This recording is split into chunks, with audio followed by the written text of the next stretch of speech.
بہن گزارش یہ ہے کہ وہ جو پیسے کماتے ہیں اس سے ہمارا گھر چلتا ہے، تو کبھی اس سے پوچھیے جس کا خاوند کماتا نہیں ہے، تو پتہ لگے گا کہ نہ کمانے والے کا حال کیا ہوتا ہے۔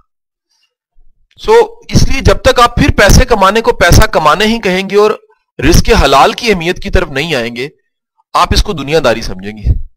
میں تو کہہ رہا ہوں کہ حلال نفع جون سا اس میں برکت بڑی ہے، اور جو کما رہا ہے اور گھر چلا رہا ہے وہ این عبادت ہی کر رہا ہے۔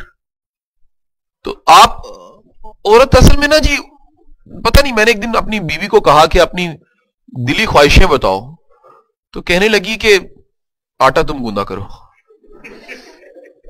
میں نے کہا اور بتاؤ، تو میرے لیے بچہ پیدا کرنے کے علاوہ ساری چیزیں اس نے میرے پہ ڈال دی۔ تو میں نے کہا اصل میں تم چاہتی ہو کہ میں یہ سب کچھ کروں، پھر میں وہ نہیں کر سکوں گا جو میں کر رہا ہوں، لیکن ایمانداری سے بتاؤں کہ جو میں کر رہا ہوں میں تمہیں ایک دن کے لیے کرنے کو کہوں تم نہیں کر سکتی۔ کہتی ہے کیسے؟ میں نے کہا اچھا کوئی مسئلہ نہیں ہے۔ ایک اس طرح لیکچر تھا، تو میں نے اپنی بیگم کا نام لے کے کہا کہ آپ وہ آتی ہیں جن کی وجہ سے میں آج اس مقام پہ کھڑے ہونے کے قابل ہوا ہوں۔ تو میری بیگم کی ٹانگیں کانپنے لگ پڑی۔ ٹانگیں کانپنے کے بعد دور سے اس نے کہا میں نہیں آ سکتی۔ تو اس کے بعد کہنے لگی، گاڑی میں بیٹھتی اس نے کہا کہ میں بڑی زیادتی ہے قاسم صاحب، وہ خوف خدا کھائیے، مجھے مارنا ہے آپ نے، کہ میں تو نہیں فیس کر سکتی، ایسے ایسے لوگ گھوریاں ڈال رہے ہوتے ہیں لیکچر کے طرح۔ تو میں نے کہا کہ گزارش یہ ہے کہ محترمہ یہ کام بڑا مشکل ہے، تو آٹا گننے سب کچھ سمجھ رہی ہیں۔ تو گزارش یہ ہے کہ بڑے کام ہیں جی، عورت کا بہت بڑا درجہ، ہم اپنی ماؤں کا دینا نہیں دے سکتے، بیٹیوں کا بہنوں کا دینا نہیں دے سکتے۔ لیکن دنیا میں دیکھیں وہ بیٹی تھی جس کے لیے میں نے آج کہا کہ رسول خدا چادر بچھا دیا کرتے، لیکن خدا کے لیے ذرا اس کا بھی سمجھیے جو کما کے لاتا ہے، آپ کو سیلف ڈیپینڈنٹ رکھتا ہے۔ آپ میں سے کوئی جاب کرنے والی وومن ہو تو وہ اس تکلیف کو جانتی ہے کتنا مشکل کام ہے کمانا۔ میری ایک سسٹر ڈاکٹر ہے، گنگا رام میں جاب کرتی ہے، یقین کیجئے کبھی کبھی میں تکلیف میں چلا جاتا ہوں اس کی تکلیف دیکھ کے۔ 48 گھنٹے کی جاب ہے اور تکلیف میں ہے۔ کئی دفعہ ایک دن میں لینے گیا ہاسپٹل کے باہر میں کھڑا انتظار، میں کہا بیٹے آجا، آئی تو گاڑی میں بیٹھتی رونے لگ پڑی۔ انسان کو جس سے بڑا ہمدردی پیار ہوتا ہے تو بھائی سے بڑا پیار ہے رونے۔ میں کیا ہوا؟ کہتے ابھی میں بھائی جوان ایک بچے کی موت دیکھ کے آئی آئی سی یو میں، 22-23 سال کا، بڑی امید نہیں تھی لیکن اس کا سانس اچانک رک گیا۔ ہم نے بڑی کوشش کی سانس چل پڑے۔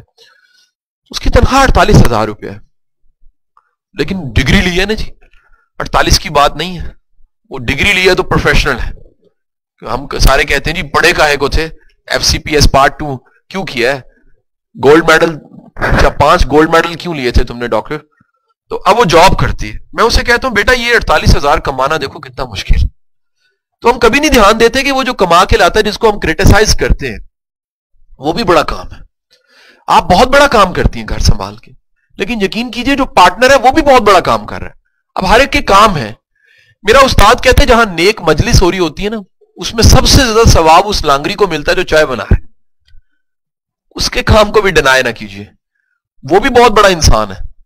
ہم اس کو سمجھتے ہیں چائے بنانے والا ہے، یا باہر گاڑیوں کا رکھ رہا ہے، یا اس نے ٹوکن لگایا ہوئے جوتیوں کو کسی مسجد کے باہر۔